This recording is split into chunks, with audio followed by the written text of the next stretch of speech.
Hello everyone, it's me, resident FNaF man and all things Freddy Fazbear, sauce of the regular variety. I've appeared from the darkness yet again to bring you another fun, informative, and all-around history of the albeit still in production hell, Five Nights at Freddy's feature film. In this video, I'll be diving headfirst into the wacky production timeline that's led up to the present day of what we know about the movie. So sit back, grab yourself some Bonnie Bites, and dive headfirst with me into the concrete pit that is...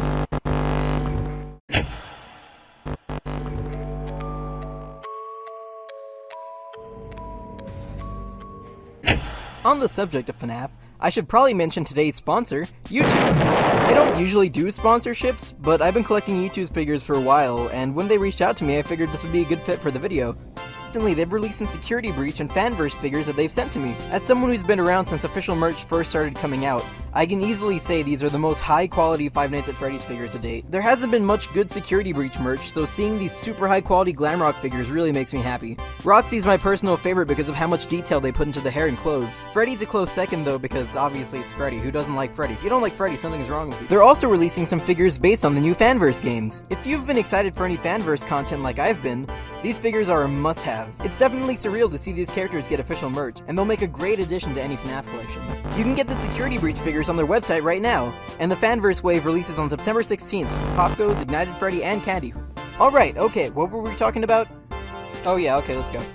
In order to properly explain the origin of the movie and where it started, we would first need to go back to a time way before. A date so far back, not even the eldest of elders can recall it. 2015.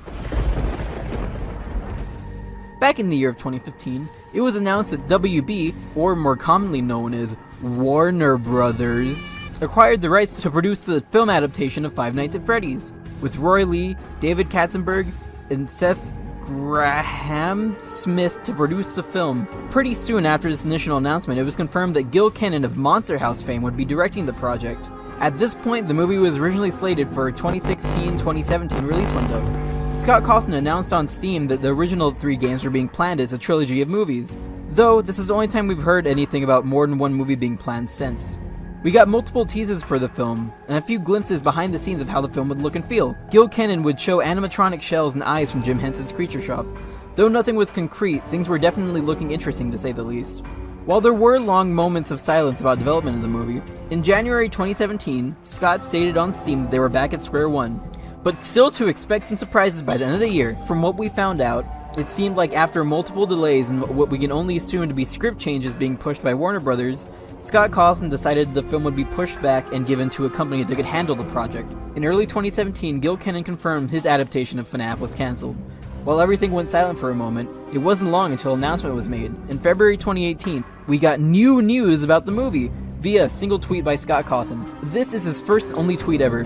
This tweet was showing the new studio producing the Five Nights at Freddy's movie, and Freddy Fazbear's director chair, revealing that Freddy Fazbear is in fact real and directing the movie. This image took the fandom by storm, realizing that the same studio that brought us many great names in horror movies was now handling and producing one of the most hyped up video game adaptations ever.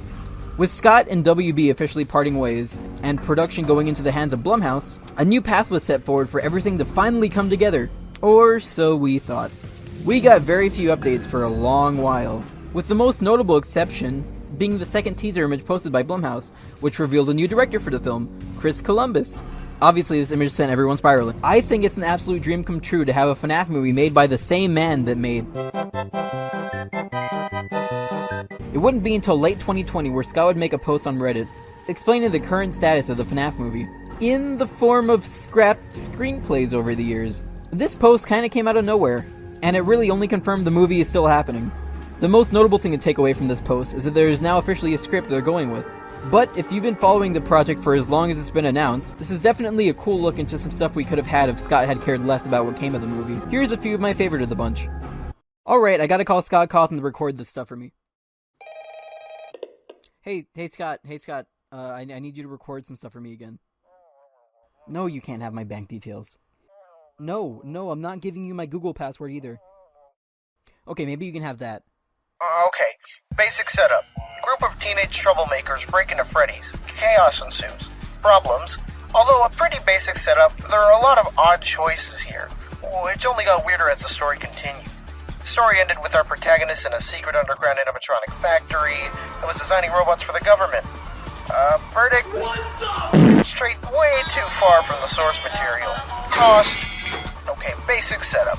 Kira and I both worked on 3 versions of the Silver Eye screenplay over the course of about a year, trying to find the right approach to the story from the first book.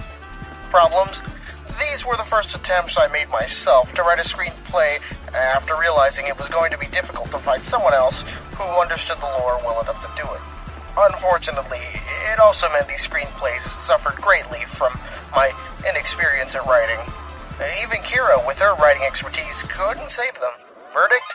Although these had some good elements, I ultimately decided to focus on making a screenplay from the games and not from the books. And here's my buddy Reagan's personal favorite. The Cassidy screenplay. Well, basic setup. Diving deep, this screenplay packed in a lot of lore, following the story of Cassidy. Problems? Spanning multiple time periods, following multiple characters, and featuring lore from multiple games, this was pretty saturated to a fault.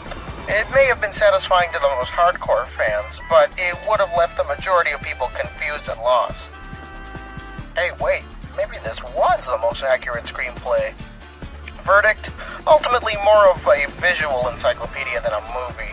This just wasn't satisfying, even to me. Out.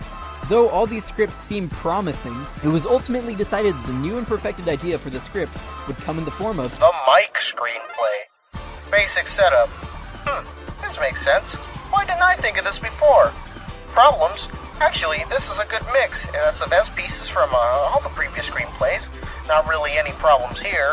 All the right characters, all the right motivations, all the right stakes. The verdict? Yeah, we're going with this one. It's fun, it's scary, and it's a great central story.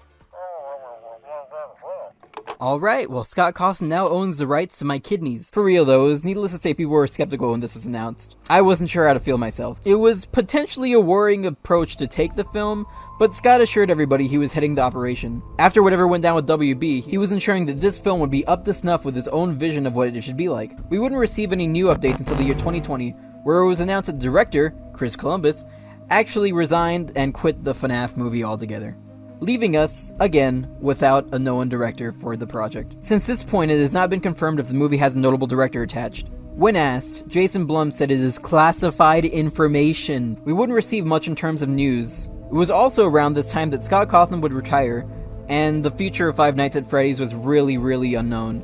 Security breach was also underway at this point, but we really didn't know what was going to happen with that either after all the delays. It wasn't until 2022 that we finally started getting hints and teases from Jason Blum. In his words, the movie would be releasing very soon, and that progress was coming along. This is about 7 years after the movie has first been revealed, so you can imagine that everybody was a little bit skeptical. During an interview in March, Jason said that we are dangerously close. I will say that we are dangerous. This was a lie. Months and months went by. I personally stalked CinemaCon in case we got an announcement, which didn't happen, and Johnny Blocks is now on the list for wasting 3 hours of my life. I was starting to lose hope. Jason, if you're seeing this, if I ever get to work with you, I apologize. I apologize, Jason. From the bottom of my heart, I apologize, but you lied. It is now 4 months until the end of 2022. No news, no images, no cast list, no nothing. But the anniversary this year seemed like a good opportunity for news. As the days came closer and closer and closer, I was finally hoping that we would see anything. I'm starving! I'm gonna die in 3 minutes if I... There was not a single bit of information to give. Not a single hope or spark for the movie. Maybe it was really just cancelled. Or maybe it's been delayed indefinitely. I mean, it's been like 5 months since we were dangerously close. I'm just gonna crawl into my hole now and sleep. Huh? Who's begging me? I'm trying to sleep. Okay, fine. What do you want? Finally!